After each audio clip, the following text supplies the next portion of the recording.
Pernah nggak sih kamu merasa malam tuh kayak punya rahasia sendiri? Seakan-akan nggak semua malam itu diciptakan untuk tidur nyenyak.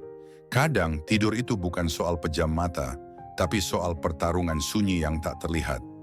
Ada orang-orang yang saat dunia terlelap, justru bangun dengan dada sesak, mata terbuka, tapi pikiran berlari. Mereka merasa seperti dipanggil, bukan oleh suara dunia, tapi oleh bisikan langit. Tubuh bisa rebah, tapi jiwanya tetap berjaga.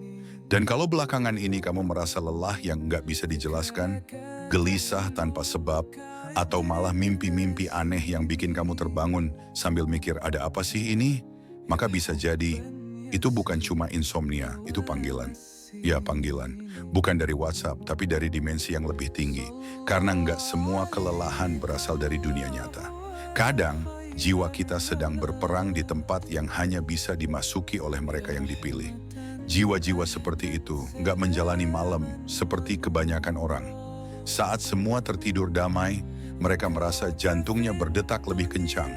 Tapi bukan karena takut, karena ada sesuatu yang bergerak jauh di dalam sana. Semesta mungkin sedang menyampaikan sesuatu. Dan jiwamu yang penuh luka dan kepekaan itu dipanggil untuk mendengarkan. Bukan dengan telinga, tapi dengan hati yang paling dalam. Nggak semua orang bakal paham, tapi kamu yang sampai sini mungkin merasakannya juga. Dan kalau kata-kata ini nyentuh kamu, itu karena kamu memang nggak sendiri. Malam-malam panjang yang kamu kira sia-sia itu sebenarnya sakral. Kelelahan yang tak beralasan, itu bukan kelemahan, itu sinyal. Mungkin semesta sedang menyiapkan kamu untuk sesuatu yang lebih besar.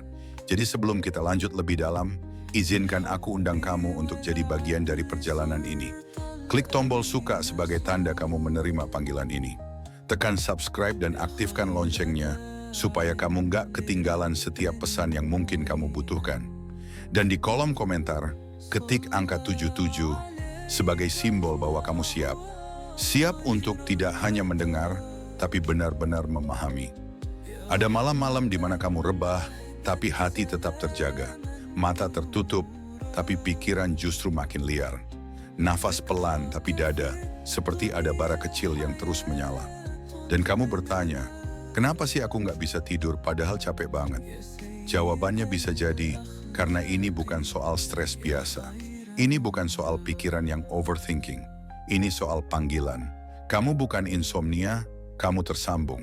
Jiwa kamu sedang membuka radar spiritual, menangkap frekuensi yang nggak semua orang bisa dengar. Karena Tuhan nggak bicara dengan keramaian, Dia bicara dalam sunyi. Jiwa-jiwa yang terpilih itu peka. Mereka menangkap getaran yang nggak bisa dijelaskan. Ketika suasana jadi berat, mereka bisa merasakannya. Mereka tahu, walau tak ada yang berubah secara kasat mata, ada sesuatu yang bergerak di balik layar semesta. Dan saat malam datang, mereka gelisah bukan karena kopi sore, tapi karena langit sedang bicara. Ketika kamu sulit tidur, bukan karena kamu rusak, tapi karena kamu sedang dipersiapkan untuk mendengar pesan, untuk menerima kekuatan, untuk memahami bahwa sunyi bukan hampa, tapi panggung untuk wahyu. Pernah nggak sih, kamu udah matiin lampu, posisi udah paling nyaman, tapi pikiran malah balapan, kenangan lama muncul, bayangan masa depan menakutkan, dan tiba-tiba kamu merasa sendirian di tengah gelap. Itu bukan kamu yang lemah. Itu karena medan perang paling sunyi memang ada di kepala. Dan di sana, kadang pertempuran jiwa paling besar justru terjadi saat dunia sedang diam. Tidur itu bukan sekadar pejam mata. Tidur sejati adalah berserah. Dan bagi jiwa yang sedang diproses, tidur bisa terasa seperti medan latihan spiritual. Tapi tenang, Tuhan nggak membiarkanmu sendiri. Bahkan ketika kamu merasa kehilangan arah, Dia tetap bekerja. Diam-diam, tapi pasti. Dan langit masih memperjuangkanmu, walau kamu belum paham alasannya. Kalau kamu pernah bangun dengan jantung berdebar, pernah menangis tengah malam tanpa tahu kenapa, atau merasa ada sesuatu, padahal semuanya tampak biasa, maka kamu sedang mengalami proses penyelarasan. Bukan, kamu bukan rusak. Kamu sedang dibentuk. Bukan karena kamu salah, tapi karena kamu penting. Dan malam ini, semuanya akan mulai terasa masuk akal.